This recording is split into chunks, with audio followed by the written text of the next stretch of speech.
Heyo everybody, Haku here with my live reaction for Kubera chapters 69 and 70, maybe 71 too. Again, it kind of depends on how long the chapters are. I'd like to do 3 chapters, but if they're really long, I might have to limit it to 2. We'll see what happens. I'm gonna give myself like 30, 40 some minutes, however long, and then just go from there. But yeah, I guess there's not too much to talk about before getting into it. I love all the new characters we got introduced to, and not just new characters, but seeing more sides of characters that we already had, seeing more content for like other characters that we already had. That's fun as is, because I already like Kubera's massive cast. I personally like series. I think from my history of other things that I've liked on the channel, you can see that I like series with really large casts that takes the time to like really give all of the different characters attention.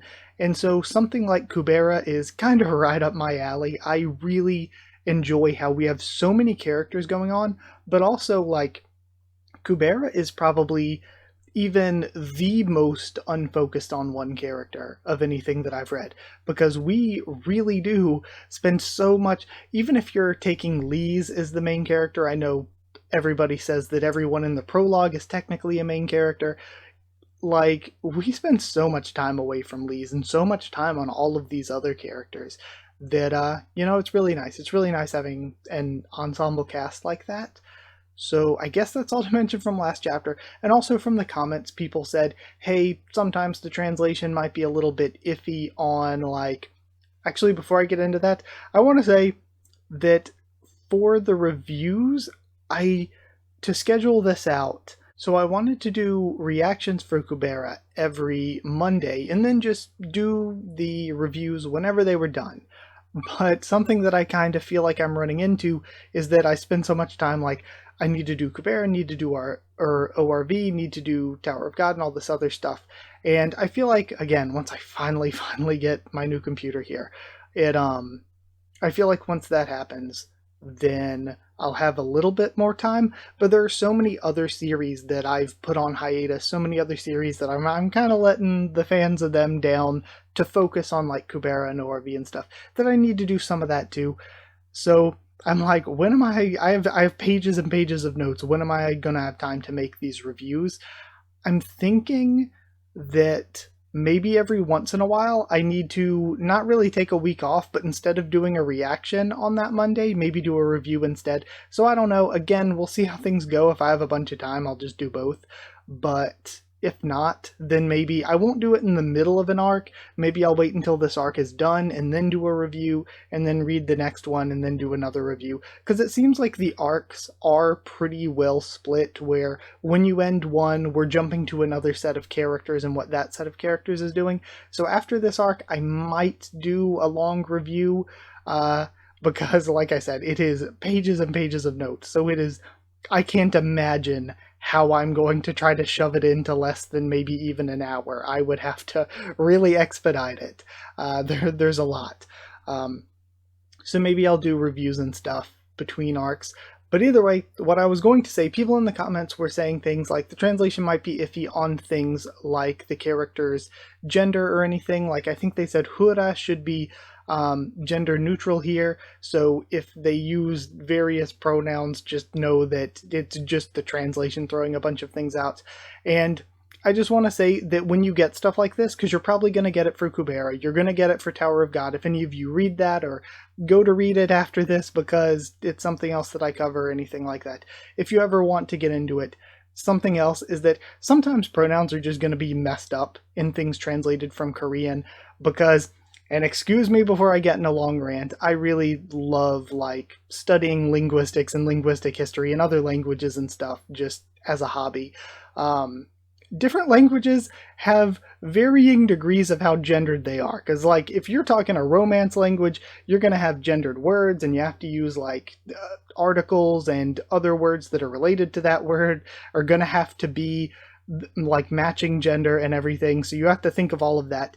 English is less gendered than that, but a little bit gendered in the way that sort of like he, him, his, words like that were kind of gender neutral, kind of just broad.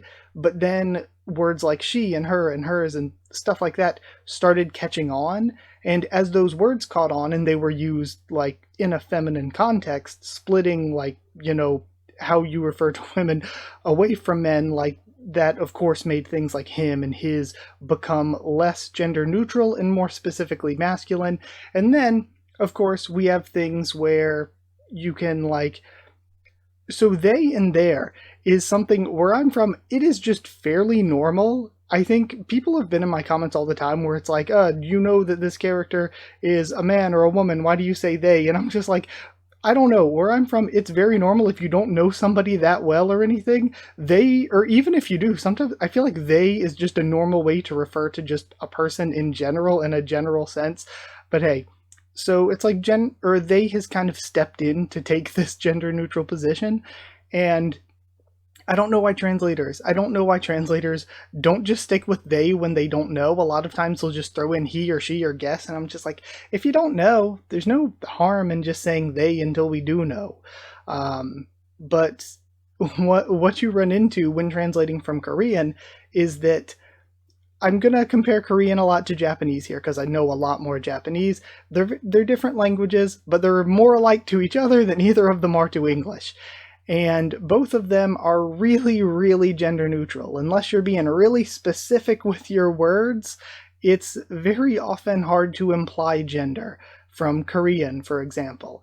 Like, even if we're talking about Japanese, it's like, even if you're trying to guess at a character's gender by like, do they use boku? That's usually used by males. But then boku is very often also used by, like, it's really commonly also used by girls and women, especially in like entertainment fields like actresses and singers and stuff. And even like, there's other things too, like using the honorific kun is usually for guys is what you're taught, but then when you actually watch things in Japanese or talk to Japanese people, women use kun for other women all the time and men use it for women. So it's like, it just feels like it's very, very gender neutral. So if you ever see like gender stuff messed up in anything translated from Korean, because it happens all the time in Tower of God, just know that it's because Korean is super like gender non-specific, and so when they're translating, they're kind of just guessing for the most part. Unless we've already been told the character's gender, they're kind of just guessing for the most part. So I just wanted to throw that out there because it was something that I got referred to in a comment, and it's like, don't worry if the like or not subtitles, if the translation is a little wrong on that, I'll figure it out over time. But just know that that's why it's kind of weird.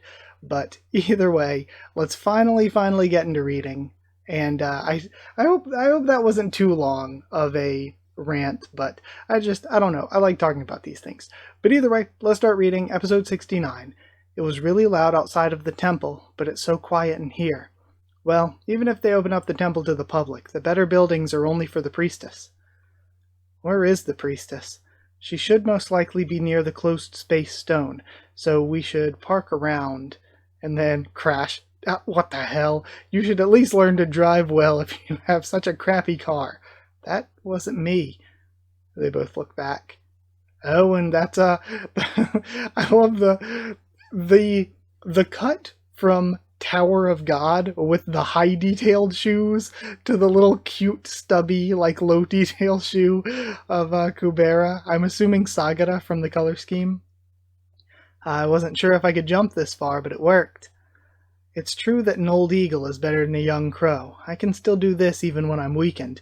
Did I look good just now? And they're holding Ari. I love Ari.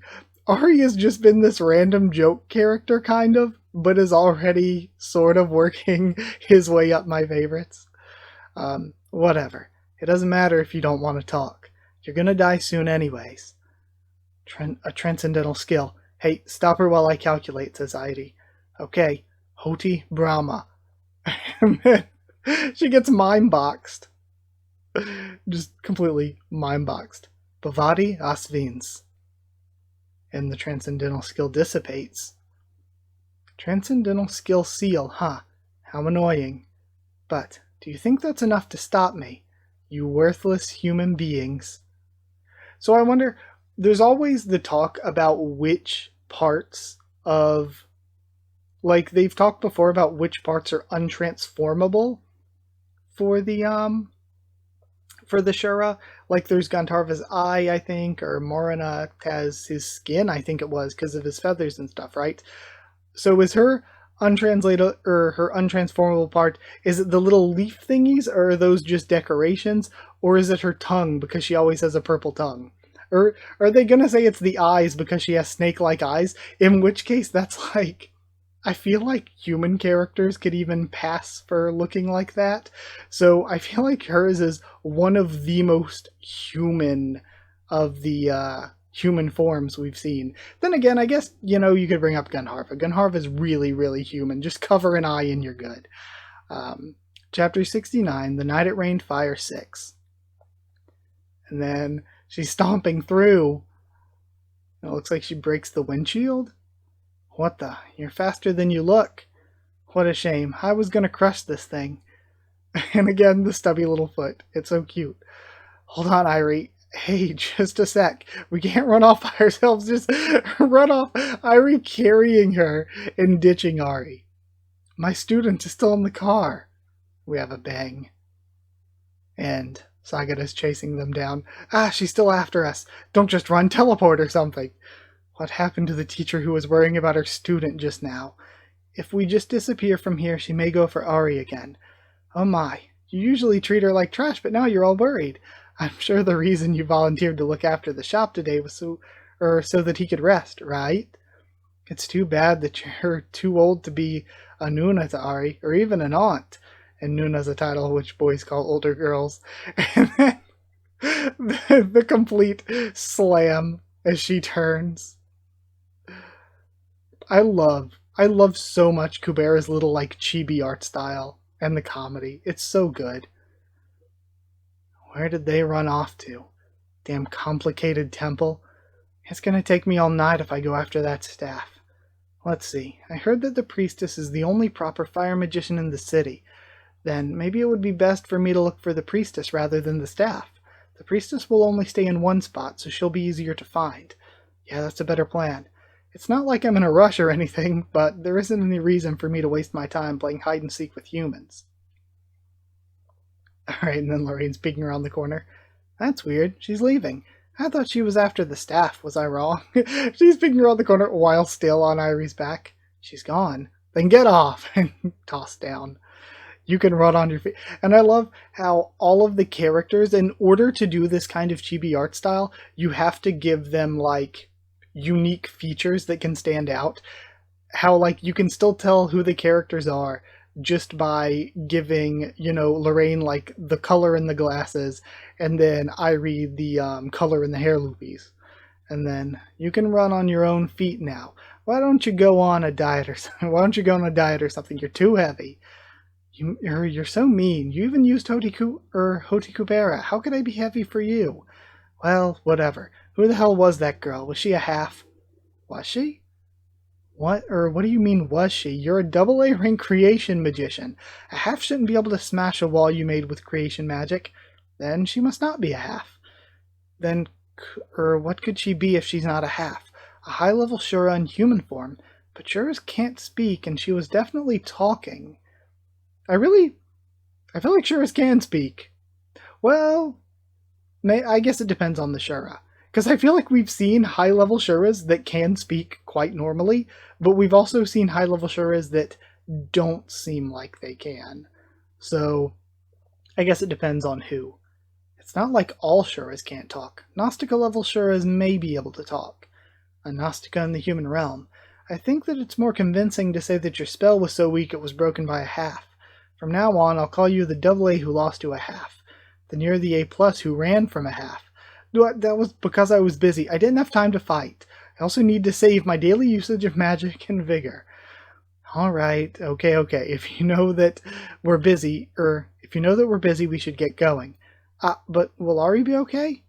Well, seeing her chase us, I don't think Ari will be I don't think Ari's the target, so he'll be fine. But he will have a hard time hanging like that while waiting. And Ari's still just left hanging by the ankle. We have the crying ship. Or car, whatever. Okay, we're cutting over to Brilith. That's strange. Why isn't the next attack coming? Even if it takes time to recover for the next transcendental attack, it's been too long. But I guess it's a good thing, right? Since this will buy a little more time until help arrives from the other cities. There's knocking. What the hell? How boring. You were too easy to find. Anyway, young queen, peekaboo. To be continued, Saga is approaching Brilith. Alright, and of course, Lorraine and Heidi will probably get involved. Either way, chapter was really great. The comedy was amazing. You kind of heard my thoughts as I was going through it. So since there's I feel like there's not a ton to talk about at the end here, I'm going to go ahead and start reading chapter 70.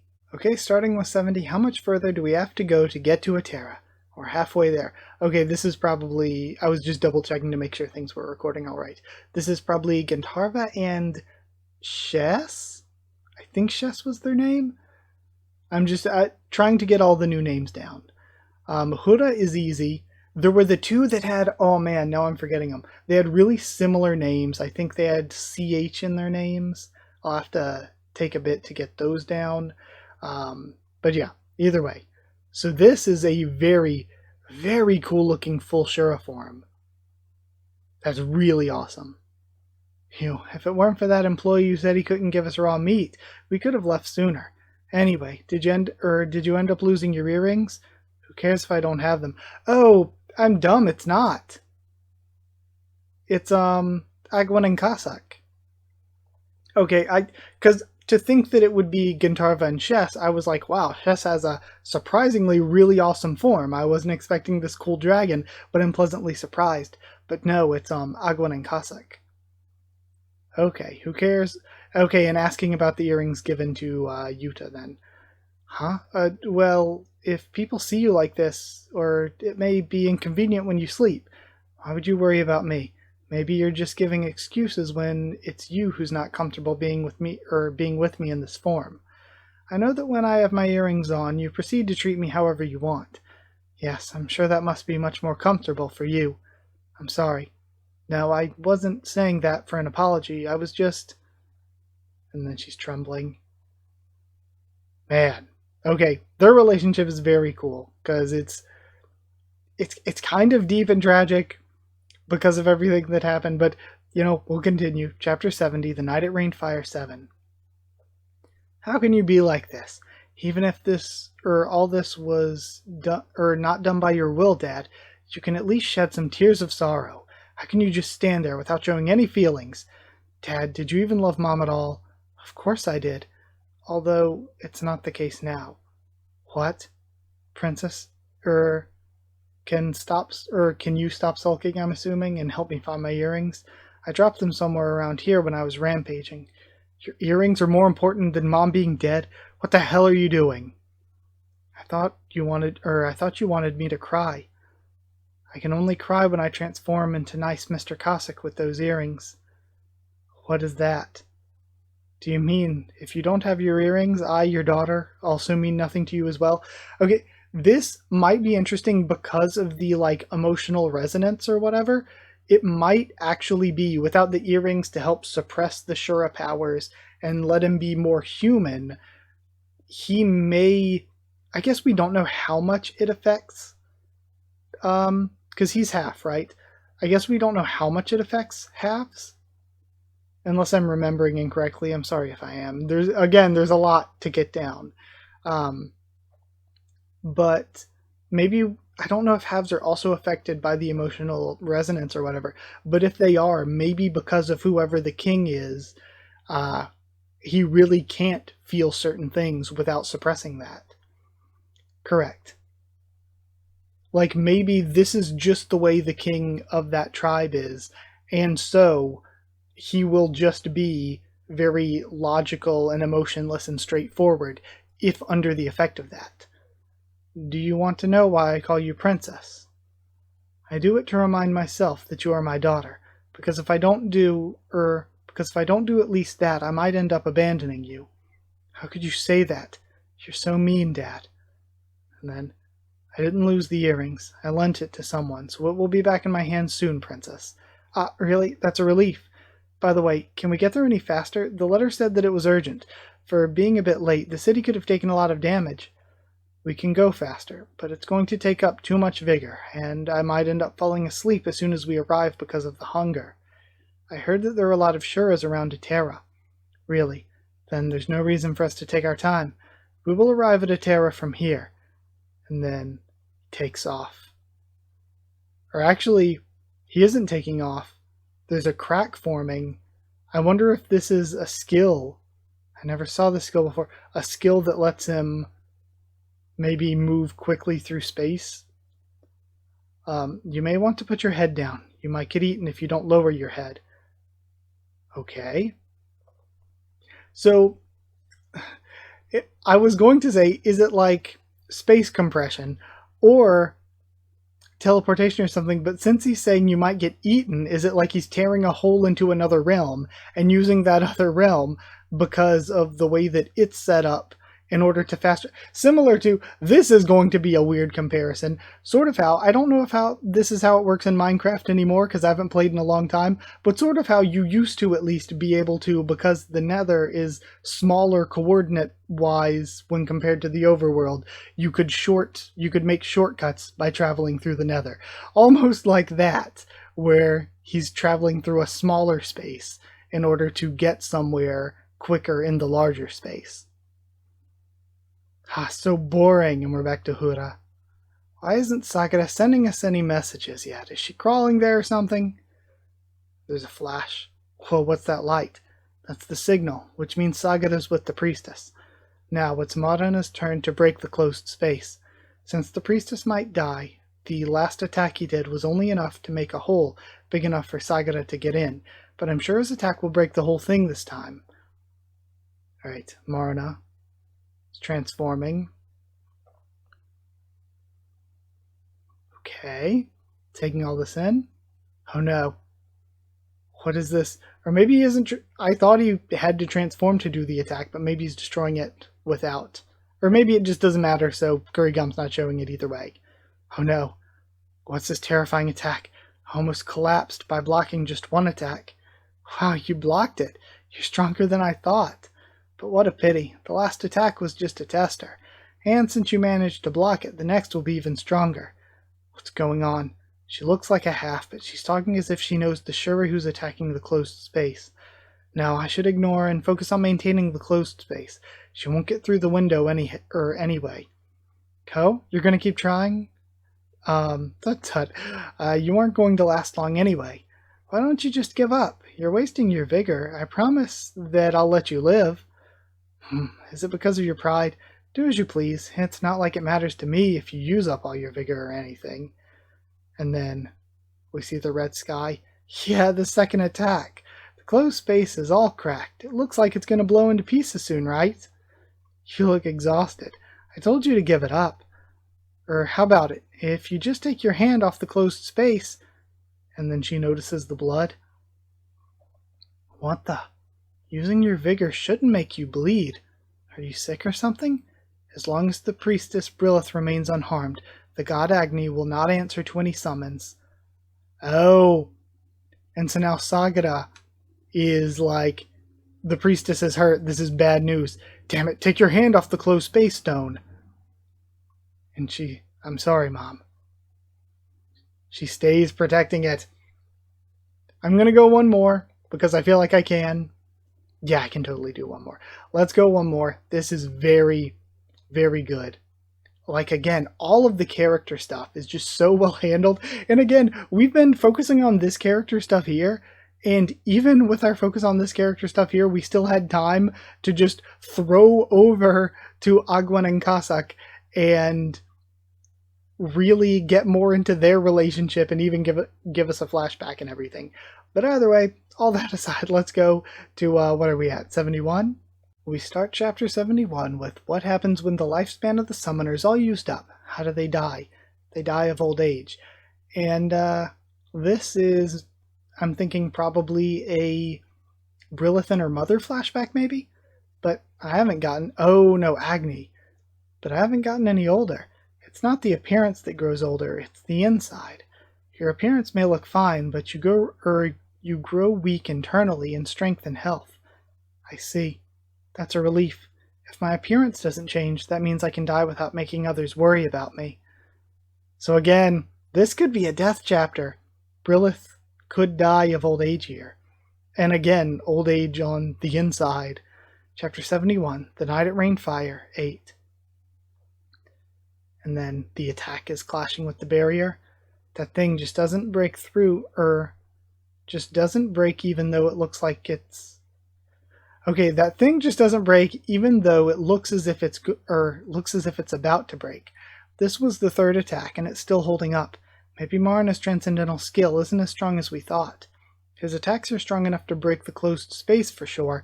It's probably restoring as soon as it breaks, since the priestess is holding on to the closed space stone. Really, I thought that the priestess was good for nothing. Sorry, I got distracted mid-sentence because I remembered, I think one of them was Cloche, like C-L-O-C-H-E, and one of them was also something C-H-E. That, again, the names, they're coming back to me. They're coming back to me as I'm reading. Really? I thought that the priestess was good for nothing and only useful for summoning, but she is pretty good after all. That's weird. If that's true, wouldn't it be better to get the priestess away from the closed space stone first, so that she won't be able to restore the closed space? What is Sagara doing? Is she just sitting by and watching as the priestess restores the closed space? You don't speak ill of Sagara. I wasn't speaking ill, but just saying the truth. We shouldn't rely on Sagara to take the priestess away from the closed space stone. The closed space stone is a very important place for the city's defense, so I'm sure it's well protected. If Sagara turns part of her into the Shura form, she'll be able to break through the defenses, but she hates that kind of halfway transformation. I should have went instead of Sagara, says Ryagara. This isn't your fault, Ryagara. Sagara is the one who wanted to go, and we can't go against her will. They may call the priestess a queen, but she isn't someone who's important enough for Sagara to take care of with her own hands. I can't understand why Sagara's so interested in her. Well, it doesn't really matter anyway. Even if the priestess restores the closed space, eventually her vigor will run out. Sorry, that eventually kept sneaking its way into the first sentence in my brain. So it'll take longer than we expected, but the closed space will break in the end. All we need to do is just wait until the priestess runs out of her vigor. You're right. No matter how strong a magician she may be, she won't be able to last much longer. The next attack will probably finish her off. And she's still struggling. What a relief. I managed to block another attack. But now my body is... You just don't listen, do you? Damn it. I've got it all wrong. I thought she would have considerable lifespan remaining because Agni was willing to make that kind of promise with all those conditions just to keep her safe, but that wasn't it. She may look young, but her health is... And again, it's because Agni didn't really know how bad things were, because they were both hiding so much from each other. But her health is to the point of death, where her body's bleeding just by using chunks of vigor at once. Then, does that mean Agni's promise wasn't intended to protect that priestess? The priestess is going to die soon anyway, which makes the condition, as long as she remains unharmed, have no meaning except a temporary truce. And again, this is working against both Agni and Gandharva's favor, because Gandharva's like, crap, Agni's going to think that I broke my promise. And here we are with the Shura, thinking that Agni never meant to uphold his end of the promise. Gandharva, what were you thinking? I have more important things to think about right now. We must not let her die before we can get what we came here for. And that's interesting. What did you come for? Is it destruction? Is it to take something in specific? Damn, another attack already. Why doesn't he take a rest? Hey, take your hand off already. The next one's really going to kill you. She's banging on the window. This is pissing me off. I should have brought someone to break this thing. Oh well, I don't like this since it looks ugly. But I have no choice if I want to break in. And she transforms parts of her arms. And then we have surprise on Brilla's face as she breaks through. Do I need to do this, or do I need to do this much just to save one measly human? Consider it an honor, you little queen. And then we see the barrier break and fall apart. The closed space broke. Oh, did the priestess finally pass out? There's a chance that Sagara has been successful in distracting the priestess. After all, Sagara's good at everything. That wasn't what you were saying before. We should enter the city as we planned. From now on, fight in Shura form. Okay, we're gonna see them transform. This is exciting to see their other forms. And then we have Brilith flopped onto the floor or maybe up against a wall. You're truly amazing. How could you try to stay by the closed space stone in the state you're in? Your actions go beyond your courage or being responsible. Either you're too stupid to figure out what's going on, or your obsession with this city is to the point of insanity. Anyway, the closed space is finally shattered, so we just need to watch the fireworks now. Why? Why are you doing this? Huh? Why on earth are you attacking this city?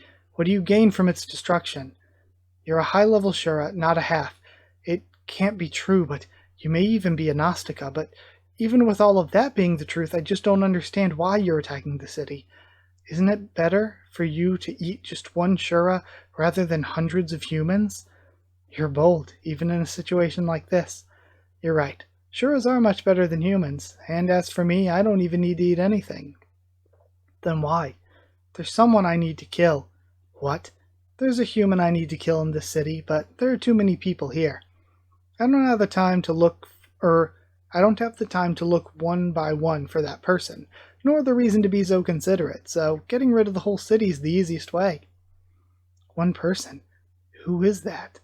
If I tell you, will you find that person for me? She looks surprised. Every life is important, but I don't have a choice right now.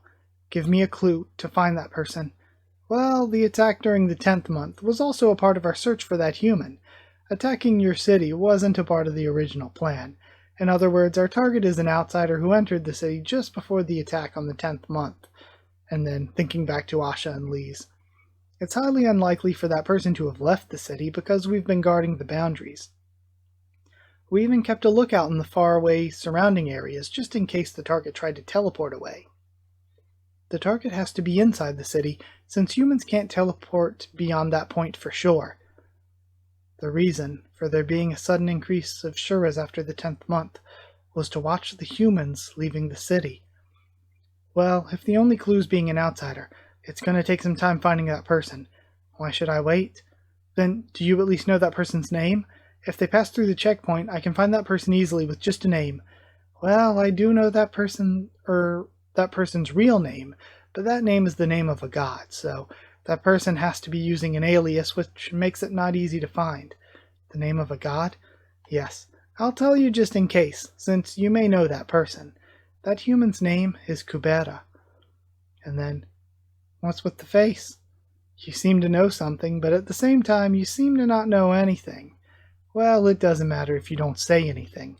Just stay there and watch the fireworks, since I gave you seats with the best view in the house. And that's a good place to end. We got some, we got the conclusion of the Sagara and Brilith stuff for now. So we don't end on a cliffhanger with that, which is good. But yeah, either way, I guess, with all of that through, I loved these 3 chapters. Again, we're getting really deep into character stuff. I like the new characters. I'm excited to see the Shura transformations going on. And I guess that's it. I'm struggling here at the end to think of anything that I didn't already talk about.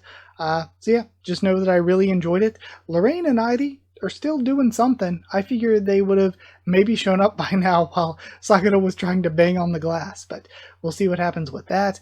We'll see what happens with how the city is trying to survive, but at least Kasak and Agwen are on the way, so that's something. That's some sort of positive for the city. But yeah, either way, that's it. Thank you so much for watching. Like if you did like the video, comment down there to tell me what you thought of these chapters, my first thoughts and reaction to them. Subscribe for more Kubera, much more on the channel. Follow on Twitter if you want. If you want a link to the Discord server, it's free and open for anyone. Just ask and I can give you a link to it. then I guess that's it. If you'd like to help support the channel, drop a super thanks down below if you want to, or if you want One Piece bit early, if you want a shout out at the end of every video, on top of the knowledge that you're helping me to continue to make videos. It is patreon.com/Haku of the Tubes, or a link will be in the description to become a patron, or just hit join down below to become a member. Either way helps. Huge thank you to people who are already patrons and members. Thank you to Chosen Regular Evan Holly, Magical Girls, Efranono, Smeller Dog, and Abyss Knight, Cherryton Student, David Langstaff, Slayer Candidates, SG and Stan Cedar, and Pure Element Pate Ardialo. Thank you all so much for your support. Thank you all so much for watching, and I'll see you all next time.